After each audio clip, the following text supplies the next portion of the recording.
तुम 15 मिनट बोलते चले जाओ, तुम बहुत बड़े आलिम सर, आप तुम कह लें, मेरे लिए आप काबिल अदब है, लेकिन सवाल का जवाब दीजिए, मेरा हक है, मैं करूंगा जी। कमेंट्स नहीं करो, आप उर्दू के कोई बड़े अदीब नहीं है, आप मुझसे सिर्फ सवाल करें। क्या नौजवान कुछ ऐसे नहीं हैं जो उर्दू को लेकर बहुत अच्छा काम कर रहे हों, या इब्तदाई तौर पर जिनको ऐसे बड़े फोरम्स के अंदर मौका दिया जाए कि वो भी आके अपनी खिदमात लोगों के सामने रखें? मैं तस्दीक तो आपकी नहीं करूंगा, मैं सिर्फ आपकी तरबियत करने में अगर आप चाहें तो कुछ आपकी मदद कर। अदबी कॉन्फ्रेंस है ये, डिस्को मेला नहीं है। इसी कॉन्फ्रेंस में और बाकी सारे मेलो ठेलों में ये बुनियादी फर्क है।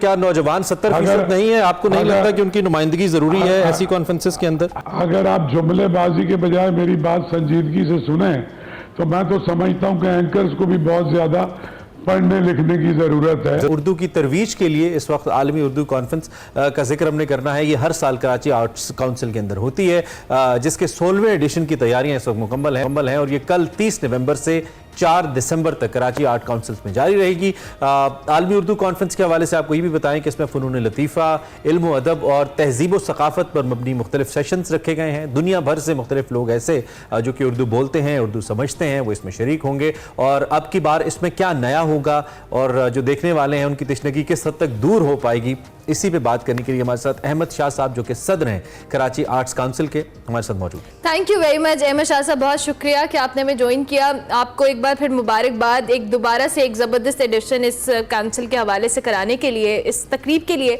हम ज़रूर चाहेंगे कि क्या इस बार लोगों को नया देखने को मिलेगा इस फेस्टिवल के अंदर। ऑब्वियसली ये बड़ा अच्छा एक प्लेटफॉर्म है, ऑब्वियसली उर्दू के अदब के या उर्दू के हवाले से अगर हम बात करें तो ज़रूर हमारे देखने वालों के साथ शेयर कीजिएगा। देखिए, बात यह है कि लोगों को क्या देखने को मिलेगा।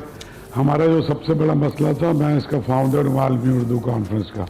16 बरस पहले जब मैंने ये कॉन्फ्रेंस शुरू की थी तो दुनिया में कोई भी कॉन्फ्रेंस उर्दू के नाम पे नहीं होती थी। तो हमने कोई सारी दुनिया से लोगों को बुलाया और इसकी तवज्जो दिलाई। और उर्दू जो है वो एक, उसको बुरा समझा जाता कि ये उर्दू मीडियम लोग हैं, उन पर रोज़गार के ज़रिए भी तंग थे और उर्दू लिटरेचर में भी कुछ हमारे नौजवानों की दिलचस्पी कम होती गई। और शहर के हालात भी ऐसे थे कि एथनिक वायलेंस की वजह से बहुत खून खराबा था। उन हालात में जब हमने कॉन्फ्रेंस शुरू की थी तो उसका मकसद यही था कि हमारे जो नौजवान हैं, अगली नस्ल है, उसको अपनी तहजीब और सकाफत से रोशनास कराया जाए और उसको बताया जाए कि कितना ताबनाक माजी था, कितने बड़े अदीब थे जो उर्दू में पैदा हुए और कितने बड़े नावलिस्ट, कितने बड़े शायर, नज़्म निगार, हमारे आर्टिस्ट, हमारे एक्टर, हमारे पेंटर। तो नया तो तब की बात है जब पहले उनको कनेक्ट किया जाए। तो बदकिस्मती से तो वो कनेक्ट ही नहीं थे। उर्दू कॉन्फ्रेंस ने 2 बड़े काम किए जी। एक तो ये आगाही उर्दू अदब के हवाले से की, उसके अलावा उर्दू के साथ साथ पाकिस्तान की सारी बड़ी ज़बानें, सिंधी, पंजाबी, बलोची, पश्तो, सराइकी, इन सारी ज़बानों को भी उर्दू कॉन्फ्रेंस में शामिल किया। और वो जो नफरत की बुनियाद पे इस मुल्क में एक गिरोह में तकसीम कर दिया गया था और पॉलिटिकल तकसीम, एथनिक तकसीम, सेक्रेटेरियन तकसीम की बुनियादों पर जो हमारा कौमी तशख़्ख़ुस था, जो हमारी शनाख्त थी, वो कहीं गुम कर दी गई थी। तो हमने ये कोशिश की कि इस मुल्क की तमाम ज़बानें बोलने वाले लोग जो कम्युनिकेशन के लिए उर्दू को ही इस्तेमाल करते हैं, अगर सिंधी बलोची से मिलता है या पठान पंजाबी से मिलता है तो वो उर्दू में बात करता है। तो उर्दू जो कोई एक अब खित्ते की ज़बान नहीं है, उर्दू पाकिस्तान की कौमी ज़बान है और पाकिस्तान में गिलगित से लेकर गवादर तक ये बोली जाने वाली ज़बान है। उसके अलावा हिंदुस्तान और पूरे मिडल ईस्ट में बोली जाती है।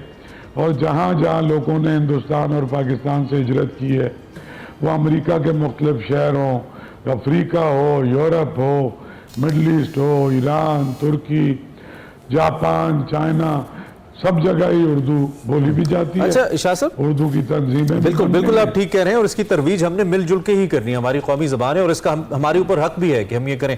लेकिन दूसरी जानिब मैं ये जो आपके इश्तारात देख रहा हूँ, इसमें मेज़बानाने कराम को निकाल कर जो आपके मेहमानान हैं, इसमें ज़्यादातर तो हमें उम्र के लिहाज से मैं बात कर रहा हूँ, कुछ ऐसी ही शख्सियात नज़र आती हैं जो बहुत पुरानी हैं और काफ़ी अरसे से हमें ऐसी तकारीब में नज़र आती हैं। मेरा इशारा बुनियादी तौर पर उन नौजवानों की तरफ है, तो क्या नौजवान कुछ ऐसे नहीं हैं जो उर्दू को लेकर बहुत अच्छा काम कर रहे हों या इब्तदाई तौर पर जिनको ऐसे बड़े फोरम्स के अंदर मौका दिया जाए कि वो भी आके अपनी खिदमात लोगों के सामने रखें? कम से कम इश्तारात की हद तक तो नौजवान काफ़ी कम नज़र आ रहे हैं मुझे, मेरी तस्वीर भी कीजिएगा अगर मैं गलत कह रहा हूँ।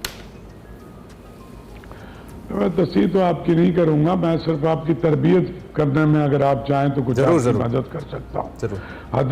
ये अदबी कॉन्फ्रेंस है, ये डिस्को मेला नहीं है। इसी कॉन्फ्रेंस में और बाकी सारे मेलों ठेलों में ये बुनियादी फ़र्क है कि ये वाहिद कॉन्फ्रेंस है कि जिसमें जो संजीदा इल्मी और अदबी बहसें होती हैं और उसमें ज़्यादा तादाद आपको उन्हीं लोगों की नज़र आएगी जिन्होंने सारी जिंदगी लगाई है उर्दू अदब की, आबियारी में या सिंधी अदब या बलोची अदब या सराइकी अदब या पंजाबी अदब या पश्तो अदब के भी बड़े संजीदगी के लिए शाह साहब उम्र रसीदा होना जरूरी है। ये वैसे मुझे आपने मेरी तरबियत, लेकिन मुझे पहली बार मालूम हुआ कि संजीदगी के लिए, और क्या नौजवान 70% नहीं है? आपको नहीं लगता कि उनकी नुमाइंदगी जरूरी है ऐसी कॉन्फ्रेंसेस के अंदर? आपने शायद मेरी बात को माइंड किया, मैं इसलिए कह रहा हूँ। अगर आप जुमलेबाजी के बजाय मेरी बात संजीदगी से सुने तो मैं तो समझता हूं कि एंकर्स को भी बहुत ज्यादा पढ़ने लिखने की जरूरत है। जरूर, बिल्कुल। सवालों से पहले अपने मौजू को समझें। आप जरा सा हमारी कॉन्फ्रेंस उठा के देखें तो ये पूरी कॉन्फ्रेंस जो मशाइर हैं उनके काम के हवाले से है, जिन्होंने दुनिया में खास तौर पे हमने पोस्ट पार्टीशन यानी तकसीम के बाद हिंदुस्तान और पाकिस्तान में जो बड़े मसलन छोटी छोटी मिसालें आपको देते हैं और इसके बाद इसमें 3 नस्लों के लोग शामिल हैं। मुझे ऐसा लगा एक तो कतई कलामी की माजरत, बात तो सुन लें जी, आप मेरी बात सुने ना, 15 मिनट है आपके पास जी, तो मेरे ख्याल में मैं ज्यादा आपके कारीन की उसमें इजाफा करूंगा। नहीं आपके हाथ में तो रोज स्क्रीन होती है, आप रोज नहीं होते ना सब रोज, जो ये स्क्रीन आपके पास है जी, ये जरा मामला है, जरा सीरियस है। तो हमने इसमें खालिस नौजवानों के भी सेशन रखे हुए हैं। हाँ, ये बात, इसका जवाब मुझे चाहिए था क्योंकि आपने सीरियसनेस को और संजीदगी को सिर्फ बुजुर्गों के साथ मौसूम किया। मैं अदब के साथ और माजरत के साथ डिसएग्री करता हूं। आप अगर इस कॉन्फ्रेंस का इनेकाद कर रहे हैं, आपका सेहरा, आपके सर ये सेहरा है तो आप जरूर लीजिए, लेकिन कम से कम मुझे सवाल के हक से महरूम तो ना कीजिए। उर्दू के अंदर या किसी भी जबान के अंदर सर सवाल करना तो मेरा हक है ना। नहीं, आप ऑफेंड हुए ना शाह साहब, आप ऑफेंड हुए, आपका ऑफेंड होना बनता नहीं है। सिंपल सा सवाल है कि इसमें नौजवानों का हिस्सा पोस्टर्स की हद तक क्यों नहीं है, सिर्फ बुजुर्ग क्यों नजर आ रहे हैं? क्या 70% नौजवानों की नुमाइंदगी जरूरी नहीं है इस कॉन्फ्रेंस के अंदर? शाह साहब, तुम 15 मिनट बोलते चले जाओ, तुम बहुत बड़े आलिम। सर आप तुम कह लें, मेरे लिए आप काबिल अदब है, लेकिन सवाल का जवाब दीजिए, मेरा हक है, मैं करूंगा, सवाल करूंगा। मैं नहीं, सवाल करो, कमेंट्स नहीं करो। आप उर्दू के कोई बड़े अदीब नहीं है, आप मुझसे सिर्फ सवाल करें। अगर आपको सवाल यह है कि नौजवानों की नुमाइंदगी क्यों नहीं है, सवाल फिर रिपीट कर रहा हूं, नौजवानों की नुमाइंदगी क्यों नहीं है? दूंगा, लेकिन जी प्लीज। नौजवानों की बहुत ज्यादा नुमाइंदगी है इसमें। एक नौजवानों का पूरा सेशन है जिसके अंदर यह कि हमारा आज का नौजवान क्या सोचता है, और उसमें बिल्कुल फ्रेश नौजवान है।